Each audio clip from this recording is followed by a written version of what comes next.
Bom, pessoal, vamos lá, mais uma dica para o nosso TRT de Minas, nossa dica de número 40. Isso quer dizer que faltam 40 dias para a sua prova. E a nossa dica de hoje, mais uma vez, é sobre Lei 8.112. Mais uma vez, sobre a parte de regime disciplinar da Lei 8.112. Estou apostando as minhas fichas em questões de Lei 8.112. E hoje eu trago uma questão teoricamente simples, sobre o prazo prescricional e sobre o cancelamento do registro das penalidades. Bom, o artigo 127 da Lei 8.112, ele traz uma lista, um rol de penalidades que podem ser aplicadas ao servidor. Dentre elas eu tenho lá advertência, suspensão, demissão, cassação de aposentadoria ou de disponibilidade e destituição de cargo em comissão. Bom, obviamente, as penalidades já estão colocadas aqui em ordem crescente de gravidade. A advertência é a pena mais leve, é aplicada por escrito, a suspensão intermediária, e aqui eu teria as penas mais pesadas, são as chamadas penas capitais, né? A demissão, a cassação de aposentadoria ou de disponibilidade, que é a demissão do inativo, e a destituição de cargo em comissão. Vale lembrar que exoneração de cargo em comissão não é punição. A pena é a destituição do cargo em comissão. E em relação a essas penalidades, eu tenho um prazo prescricional. O que é isso? É o prazo que a administração tem para punir o servidor quando ela toma ciência de uma irregularidade.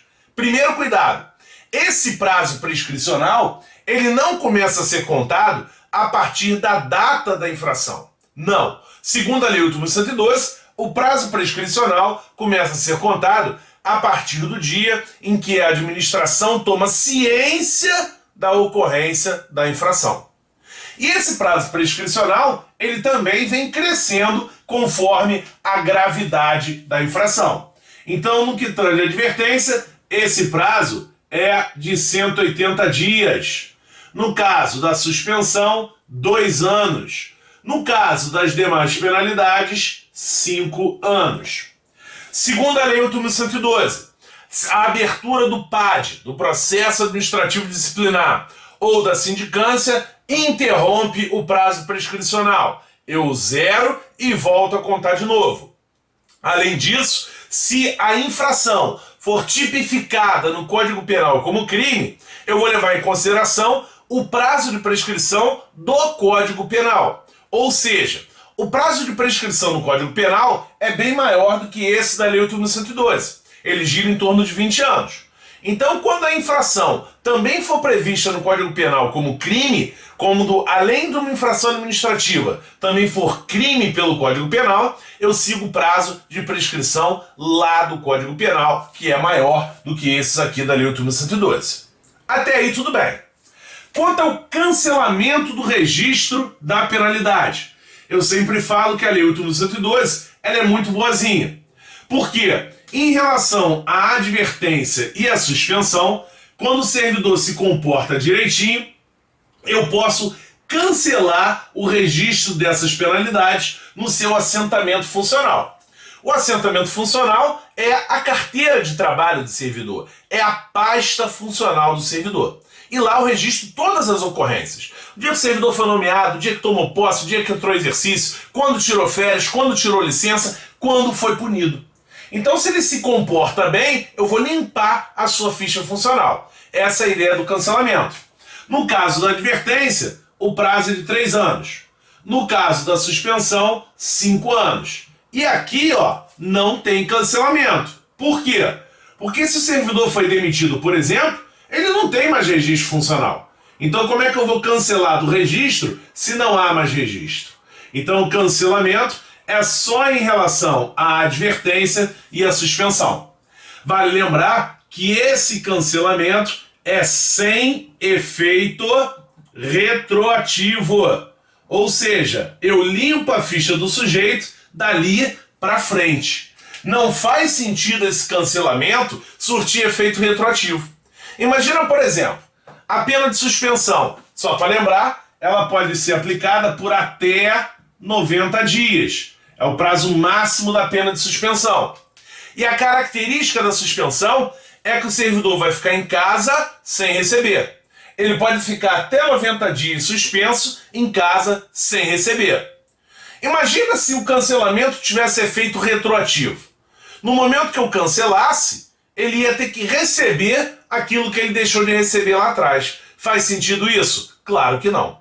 Então o cancelamento da suspensão, da advertência, o cancelamento do registro da pena no assentamento funcional não surte efeitos retroativos. Até aí, galera, o que eu estou falando aqui não é novidade, você tinha que saber. Vou aprofundar um pouco. Para que serve na prática esse cancelamento do registro? A Fundação Carlos Chagas já cobrou isso de maneira prática. Então olha só, vou apagar o quadrinho para a gente visualizar o efeito prático desse cancelamento. Uma questão que a Carlos Chagas já cobrou. Bom, a gente sabe que um dos casos da pena de suspensão é a reincidência da advertência. Então a reincidência da advertência acarreta a suspensão. Beleza. Então vamos imaginar um caso prático. Vamos imaginar que em junho de 2011 o servidor recusa fé a documento público. Galera, recusar fé a documento público, você não pode esquecer, artigo 117, inciso 3 da Lei 8.112, e a pena correspondente é a advertência. Talvez seja o caso mais tradicional de prova, né, de advertência. Recusar fé a documento público é a caso de advertência. Aí vamos imaginar que em março de 2015 o servidor se ausentou do trabalho sem autorização da chefia. Então, ausentou-se sem autorização. Galera, a minha dúvida é a seguinte: ausentar-se do serviço durante o expediente sem autorização da chefia também é um caso de advertência. Então, olha o meu raciocínio. A advertência com a advertência vai dar uma suspensão? Ou seja, eu estou reincidindo na advertência? Um detalhe que muita gente pergunta. Quando a lei fala que vai ser aplicada a suspensão na reincidência da advertência, não precisa ser pelo mesmo caso. É óbvio que se eu falo para vocês, o cara novamente recusou fé a documento público, ninguém vai ter dúvida que é suspensão. Está caracterizada a reincidência da mesma infração. Nesse caso, por exemplo, eu tenho duas situações distintas que acarretam advertência. Seria uma reincidência? Seria. Não precisa ser o mesmo fato. Beleza? Bom, só que aqui eu tenho um porém. Repara, entre junho de 2011 e março de 2015, eu já tenho mais de 3 anos. Já se passaram mais de 3 anos. O que aconteceu no terceiro ano? Eu cancelei o registro dessa advertência. Ou seja, o cara ficou com a ficha limpa. É como se isso aqui, ó, não tivesse ocorrido. Então, nesse caso, é reincidência de advertência, mas eu vou aplicar a advertência, porque a ficha funcional do sujeito está limpa. Ou seja, o que eu quero trazer de novo para vocês nesse contagem regressiva de número 40? O cancelamento do registro, quando eu limpo a ficha funcional, na reincidência de uma advertência, eu não aplico a suspensão. Eu vou novamente aplicar a advertência. É uma nova penalidade, o cara está com a ficha limpa. Então cuidado com isso. É para isso, por exemplo, que serve aquele prazo de 3 anos de cancelamento do registro da advertência. O cara ficou com a ficha funcional limpa. De interessante aqui, tem 2 pontos. Primeiro, suspensão, reincidência da advertência. Não precisa ser o mesmo fato. Em 2015, a Carlos Chagas cobrou isso. Segundo, se já tiver transcorrido o prazo de cancelamento do registro, eu limpo a ficha funcional do sujeito. Não é caracterizada uma reincidência da advertência. Eu não vou aplicar a suspensão. Eu vou aplicar uma nova advertência para esse servidor. Beleza? Então, espero que essas dicas sejam úteis. Vocês vão ver, isso já foi cobrado em prova da Carlos Chagas.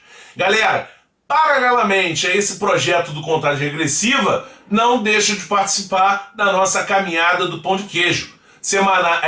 Simulados semanais das matérias comuns entre técnico e analista, com questões de maior relevância, conteúdo comum. Então, direito administrativo, eu estou trabalhando sempre questões de provas anteriores da Carlos Chagas. Cada professor resolve no mínimo 2 questões da sua disciplina. Galera, projeto lá do blog Se Joga Galera, do nosso site Se Joga Vídeos. Participem. Até a próxima, até a nossa dica de número 33. Abraço, galera. Até a próxima.